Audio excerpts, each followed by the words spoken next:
성도님들 안녕하십니까? 정오의 기도 시간입니다. 오늘은 하나님을 두려워한다면 제목을 가지고 교과의 내용을 살펴보겠습니다. 이사야 8장 12절에서 13절에 있는 말씀입니다. 그들이 두려워하는 것을 너희는 두려워하지 말며 놀라지 말고 만군의 여호와 그를 너희가 거룩하다 하고 그를 너희가 두려워하며 무서워할 자로 삼으라. 미국의 루즈벨트 대통령은 취임 연설에서 퇴공황으로 낙담한 국민들에게 우리가 두려워해야 할 것이 하나 있다면 그것은 오직 두려움 그 자체뿐이다 라고 말했습니다. 낙심한 백성을 향한 이사야의 기별은 하나님을 두려워한다면 아무것도 두려워할 것이 없다는 것이었습니다.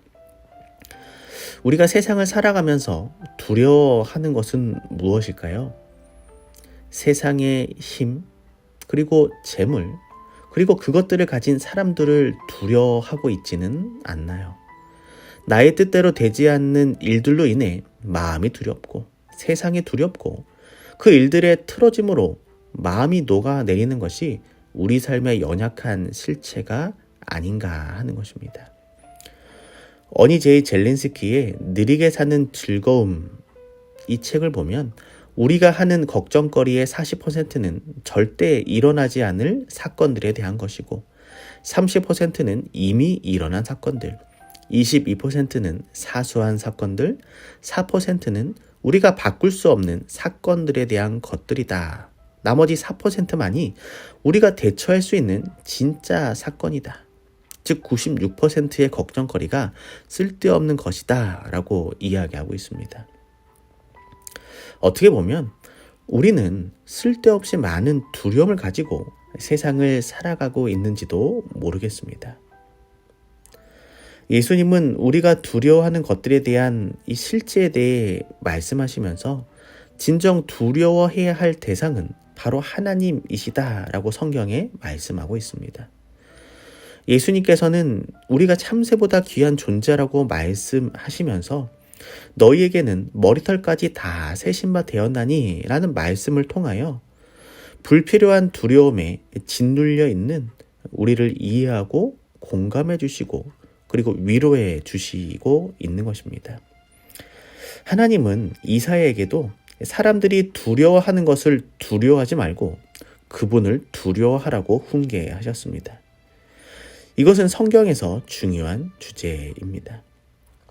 예를 들어 요한계시록 14장에서 새 천사가 전 세계에 선포하는 기별은 요한계시록 13장에 묘사된 짐승의 세력을 두려워하거나 그에게 영광을 돌리기보다는 하나님을 두려워하고 그분께 영광을 돌리라고 하는 것입니다. 하나님을 두려워한다는 것은 경외를 뜻하는 말입니다. 경외라고 하는 것은 공경할 경자와 두려워할 외자입니다. 공경에서 두려워하는 것을 뜻하는 것입니다. 이것은 공포가 아닙니다. 공포와 경외는 전혀 다른 말입니다. 두렵다는 말은 무서워 벌벌 떠는 두려움이 아니라 공경하기 때문에 예의를 갖추고 그 앞에서 몸가짐을 단정하게 하고 말을 함부로 쓰지 않고 존경하는 마음과 태도를 나타내는 것을 뜻하고 있는 것입니다. 창조주 여호와 하나님을 두려워하는 것은 그분에게 영광을 돌리는 것과 연결되어 있습니다. 창조주를 창조주로 인정하는 것이 하나님을 두려워하며 영광을 돌리는 첫 걸음입니다. 그래서 제7일 안식일을 거룩하게 지키지 않는 것은 하나님을 두려워하지 않는 것이며 영광을 돌리지 않는 것입니다. 그분을 여세 동안 천지와 만물을 지으신 창조주로 인정하지 않는다는 것을 드러내는 삶이기 때문입니다. 그래서 첫째 천사의 기별은 하나님을 두려워하고 그에게 영광을 돌리라고 외치면서 하늘과 땅과 바다와 물들의 근원을 만드신 이를 경배하라고 한 것입니다. 우리가 살아가는 이 시대에는 경외하는 믿음이 어느 때보다 시급한 시대인 것입니다. 성도님들 기억하셨으면 좋겠습니다.